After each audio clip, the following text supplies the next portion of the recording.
very pleased to be joined by the second best player in the world last year, David Williams. David, just really going to ask you, how do you think these guys are feeling now? We're getting pretty deep into this one, into the six-figure payouts. How did you feel last year? Last year about this time, I was happy, to be making the money, but I didn't really think about that. I mean, I wanted to win and make the final table so bad. And at this point last year, I was kind of on a downswing. I started with like over $1 million, and it was down to 180,000. So things were going terrible at this point for me. So I really wasn't focused on the money. I was just hoping to get a hand to hold up and get back in there. And luckily it worked out. But I was just so determined on getting to the end that I really didn't. The payouts never really realized what was going on. I was just so kind of hanging on, just trying to fight.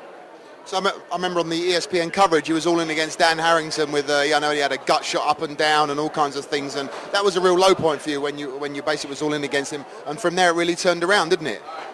Like which hand are against Dan Harrington? He's moved in. Table? Oh yeah. Last 3 or 4 tables, if I remember. Right, no, he raised under the gun, and I moved in on him with ace-9. It was pre-flop. He called pre-flop and had 8-9. He come down an up and down draw or something, didn't he? I believe he flopped a Gutshot, and then that was it. I should have faded 4-outer, and I think I turned an ace on the turn, so he only had 4 outs, and I got there. But that was the key to the day. It's interesting part of that story is before that hand started, that was like the first hand back from break.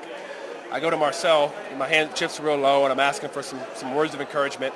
And he's like, well, I'm like, what do? I'm used to having a big stack, waiting for good hands, and being patient. I don't have that luxury. And Marcel's telling me, in his voice, well, when you get to, you have to play, loosen up. And he goes, for example, say you get ace-9, you may have to move it on someone.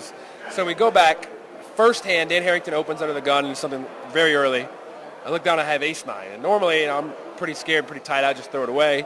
And I was like, well, I got to take a stand. And I was like, it's kind of odd that that's the exact hand Marcel told me, a situation like that. So I just kind of crossed my fingers and pushed it in and thought about what he said. And when he turned over 8-9, I couldn't believe how in great a shape I was. So it was just, it was a pretty spooky, that Marcel gives me an example 5 minutes beforehand, and I get that exact situation come up. So it's very fortunate.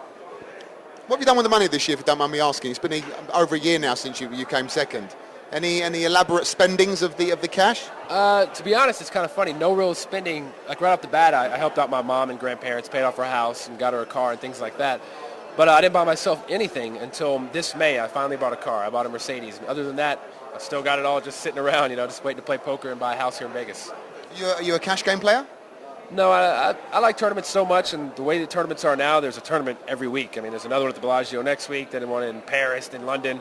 There's a tournament every week that I don't really have time for cash games. When I have a time off, I like to just relax at home and, just do things that aren't poker related. Is that something you're doing now full time? Just you want to just concentrate on the poker and play the circuit?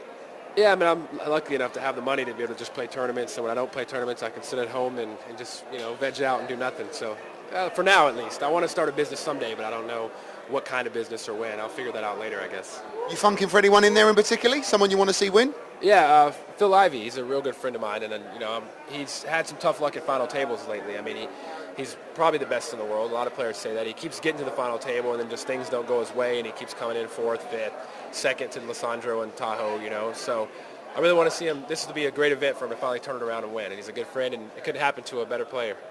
You got any percentages with him? No, he's greedy. I don't think he'd let anybody have a piece of him.